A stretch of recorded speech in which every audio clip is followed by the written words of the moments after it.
Hello tout le monde, c'est Thomas de la chaîne YouTube Wrestling Kingdom. J'espère que vous allez bien. Aujourd'hui, on se retrouve pour la vidéo preview de notre premier show MLW où je ferai une preview et une review. C'est le pay-per-view Fightland qui aura lieu ce soir. Petit aparté, je m'excuse d'avance de ces derniers jours de ne pas avoir sorti beaucoup de vidéos parce qu'un dernier temps j'avais un mal de gorge, donc voilà, j'allais pas vous proposer des vidéos avec un mal de gorge. Là, ça commence à aller mieux, donc le rythme des vidéos va recommencer petit à petit. Avant de commencer par les matchs, nous apprenons que Alex Kane fera un combat open et que King Moeltes sera aussi en action. Donc voilà, et nous apprenons que César Durand fera sera présent quoi et qui dira certaines conséquences qu'il y a à certains catcheurs du roster, enfin il viendra parler. Moi déjà je m'attends bien à une annonce soit dans ce pay-per-view, soit dans la semaine qui suit au sujet de l'Azteca Underground qui disons sera une Lucha Underground 2.0 pour ceux qui ne suivent pas. Et pour ceux qui vont demander, oui, César Durand, c'était celui qui s'appelait Dario Cueto à l'époque de la Lucha Underground et actuellement à la MLW, il fait un peu figure d'autorité pour ceux qui ne suivent pas. Du coup, nous allons commencer par le premier match entre guillemets officiel vu que là c'était juste des noms annoncés. Bref, ça sera un match à 12 tag team survival qui opposera donc Edge Nduka en équipe avec Savio Vega, Richard Holiday, Warhorse, Senshi et The Blue Mini qui affronteront l'équipe composée de Ikulo Kon, King Mo, Gino Medina, Kevin Q, Casey Navarro et Beastman. Match qui risque d'être fort intéressant parce que c'est 12 personnes qui ont, disons, des styles et gimmicks assez différentes. Donc ça risque d'être très intéressant. Surtout là, il n'y a pas forcément des personnes qui ont l'habitude de travailler ensemble. Au contraire, par exemple, du côté de l'équipe de Richard Holiday, il y a des rivaux. Et ben, il y a Richard Holiday et Savio Vega. De l'autre, il y a eu récemment un affrontement entre Gino et Casey Navarro. Donc, toujours un peu de rivalité. Donc, ça risque d'être fort intéressant.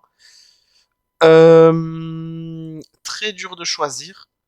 Bon, je parierais plutôt sur peut-être une victoire de l'équipe de Richard, Savio, Warhouse, Edge, Senchi et Blue Mini pour faire voilà remporter les faces en opener.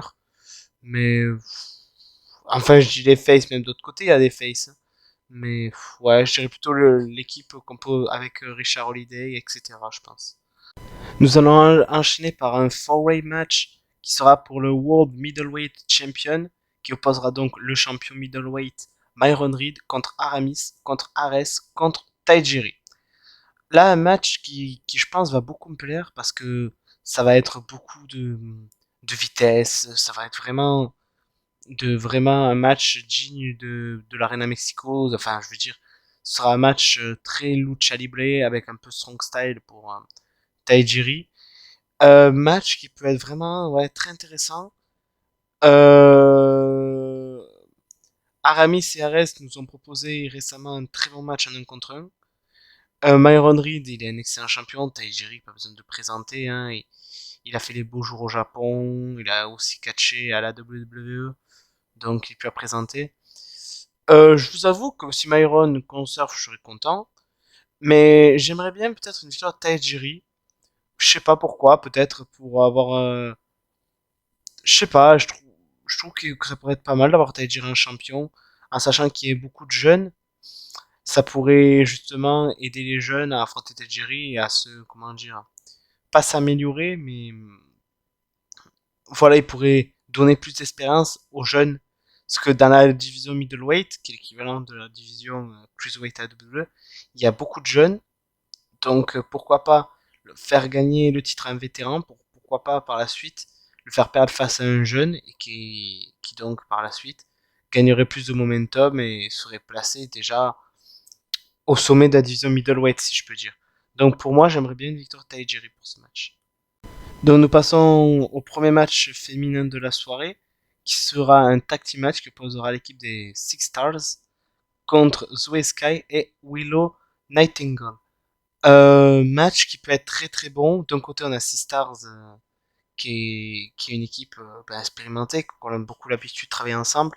Et de l'autre, nous avons Zoé et Willow, qui sont deux bonnes catcheuses solo, mais qui n'ont pas trop l'habitude de catcher ensemble. Donc, je dirais peut-être une victoire de Sea Stars, parce que voilà, elles ont l'expérience en tag team. Et pourquoi pas créer par ce match une petite dissension entre Zoé et Willow, afin de créer la première rivalité féminine, excusez-moi. Ce qui pourrait être pas mal et donner une bonne rivalité entre Willow et Zoé. Donc pour moi, ouais, victoire de Sea Stars. Là, nous passons à un des 4 matchs qui seront pour le Opera Cup, qui sera donc le match, le round d'ouverture. Celui-là sera donc Bobby Fish qui affrontera Lee Moriarty. Un match que, disons, j'attends avec impatience, parce que d'un côté, on a Bobby Fish, qui est un vétéran que j'apprécie vraiment beaucoup, et de l'autre, Lee Moriarty, qui est une jeune sensation, justement, qui a récemment signé à la AEW. Donc, très très dur choix, parce que d'un côté, je me dis, Lee qui vient de signer à la AEW, je le vois même mal perdre au round d'ouverture. Et Bobby Fish, qui doit affronter justement la semaine prochaine Sami Guevara pour le TNT, je ne trouvais pas que ça soit crédible de le faire perdre face à Lee Moriarty.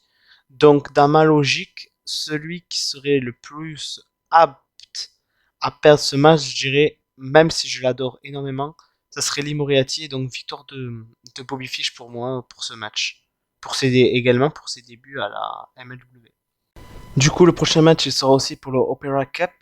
Et c'est un match assez similaire car il opposera Calvin Tankman contre Matt Cross. Je dis qu'il est similaire car d'un côté on a Calvin Tankman qui est une jeune star montante et de l'autre côté Matt Cross qui est quand même un vétéran. Mais pour ce match-là, à la différence de l'autre, je dirais victoire de la jeunesse, donc victoire de Calvin Tankman, qui pour ceux qui ne le connaissent pas, au premier coup d'œil vont se dire oui, c'est un catcheur un peu rond, il doit faire que ce que les personnes de son physique font, c'est-à-dire de la force, de la brutalité, mais au final pas du tout. Ce gars, il est un peu dans la lignée des Samoa Joe, Willie Max, c'est-à-dire il peut autant frapper fort que être agile. C'est un peu, disons, une version plus jeune de Ketley, si je pouvais le comparer. Donc, match qui risque dans tous les cas d'être fort intéressant. Mais pour moi, victoire de Calvin Tankman pour ce match. Le prochain match sera également pour le Opera Cup, qui opposera Tom Lawlor contre Davey Richards. Il faut savoir que Tom Lawlor, ça a été celui qui a gagné la précédente Opera Cup. Donc déjà, je le vois mal gagner une seconde fois. Après, ça, voilà. Davey Richards, il est de retour dans le monde du catch. Il a effectué récemment ses débuts à la MLW, où il a fait un superbe match contre TJP. D'ailleurs, que je recommande parce que le match était vraiment très très bon. Pour moi, je dirais victoire de Davey Richards, parce que Tom Lawlor, bon, c'est un des tops de la compagnie. Je me dis, oh, une défaite, ça va pas non plus le décrédibiliser plus que ça. Et surtout, Davey Richards, il a tout approuvé, quoi. Il est de retour dans le monde du catch, il fait ses débuts à la MLW. Et je vous avoue, David Richards est pour moi la personne que j'aimerais beaucoup voir remporter l'Opera Cup cette année, donc pour moi, victoire de David Richards. Le prochain match sera le dernier match de l'Opera Cup de la soirée, qui opposera TJP contre Alex Shelley, un match entre deux vétérans du circuit indie qui va être juste exceptionnel. Je vous avoue, là, je suis assez partagé, car côté cœur, je vous dirais victoire de Alex Shelley parce que je suis un grand fan des Motor City Machine Guns. Même si j'aime bien TJ, hein, vraiment, j'aime bien TJ. Mais voilà, côté cœur, je vous dirais Alex Shelley. Mais malheureusement, côté logique, je vous dirais victoire TJP.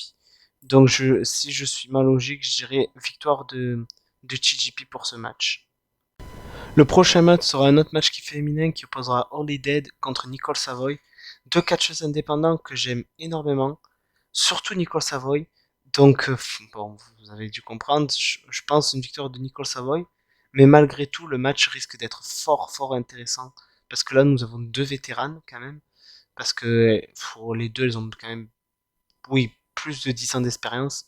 Donc ça peut être pas mal. Et honnêtement, pour le début de leur division féminine, ils ont des bons noms, franchement. la division féminine, s'il rajoute encore quelques noms, elle peut vraiment faire du bruit parce que là, pour l'instant, que ce soit le match tag team ou ce match-là, c'est des gros noms annoncés, quoi. Donc, je sais qu'avant, ils avaient Zeda Cheng. Je sais plus si elle y sera toujours ou Casey Lennox. Mais jusqu'à là, très très bonne division féminine. Et j'ai hâte de voir ce qu'ils vont faire avec leur division féminine, mais ça s'annonce bien, ça s'annonce vraiment très bien.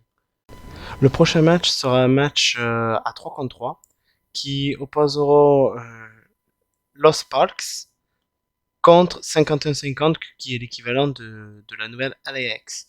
Bon, pour ce match, personnellement, je trouve que la victoire est assez prévisible. Je dirais possiblement victoire de 51-50, vu que ce n'est pas pour les titres. Je me dis pourquoi pas une victoire 2 pour par la suite faire une rivalité, que par la suite ça conduirait, excusez-moi, à un match pour le titre. Donc pour moi, victoire de l'équipe 51-50. Qui d'ailleurs, j'aime beaucoup, et je trouve que vraiment la combinaison avec Conan est excellente. Nous arrivons donc au main event qui sera pour un titre contre titre, donc le gagnant du match repartira avec les deux titres, qui opposera donc le World Heavyweight Champion Jacob Fatu, qui je vous rappelle est champion depuis 2 ans, contre le National Champion Alex Hammerstone. Match que j'attends beaucoup, leur premier affrontement qu'ils avaient eu, j'avais trouvé excellent. Personnellement, Jacob Fatu, je trouve mais parfait en tant que champion, je trouve que vraiment c'est, même si à la MLW c'est une star, je trouve que je suis sûr que dans les années, mois à venir, il signera dans une grosse promotion. Enfin, MLW est une grosse promotion, mais je suis sûr qu'il signera à la AEW ou WWE, ça j'en suis persuadé, tout comme Alex Hammerstone. Je me dis quand même victoire d'Alex Hammerstone, parce que bon, Jacob Fatu, il a dominé la MLW depuis 2 ans, il a gagné les challengers les plus crédibles qu'on ait pu lui donner. À part s'il veut lui faire perdre le titre contre le vainqueur de l'Opera Cup, mais bon, j'en doute. Pour moi, victoire de Alex Hammerstone serait le choix le plus logique pour moi. Donc victoire d'Alex Hammerstone. Bon, nous arrivons à la fin de la vidéo. Ma petite déduction, c'est que vraiment, la Mel Bleue, là, il nous offre une grosse carte, vraiment de très gros matchs. Donc, bon. Après, niveau pay-per-view, la MLW m'a jamais déçu en termes de cartes. Ils ont tout le temps proposé une carte très très bonne et très variée, que ce soit en style de catch ou en stipulation. Donc, j'ai rien à dire là-dessus. Les matchs que je sens le plus, bon, c'est le main event, bien évidemment. J'entends beaucoup aussi le match avec Davey Richard. En fait, tous les matchs de l'Opera Cup que j'attends beaucoup. Et aussi le Nicole Savoy contre Holy Dead. C'est les matchs que j'attends le plus. Donc voilà. Donc comme la JCW, je vous ferai pour chaque show des previews, des reviews. Comme je vous ai dit, j'avais eu mal à la gorge, donc j'avais pas pu faire la review des shows de JCW. Donc je pense que je vous les sortirai la semaine prochaine, la review des shows JCW. Donc voilà, la vidéo est terminée. J'espère qu'elle vous aura plu. N'hésitez pas à dire en commentaire si vous regardez la MLW, si vous avez regardé ce show. Ce que vous pensez de mes avis, quel est le match que vous attendez le plus, quel est le match que vous attendez le moins, enfin, dites ce que vous voulez. Et voilà, donc comme j'ai dit, n'oubliez pas de commenter, partager, vous abonner, et on se retrouve pour une prochaine vidéo. Allez, à plus!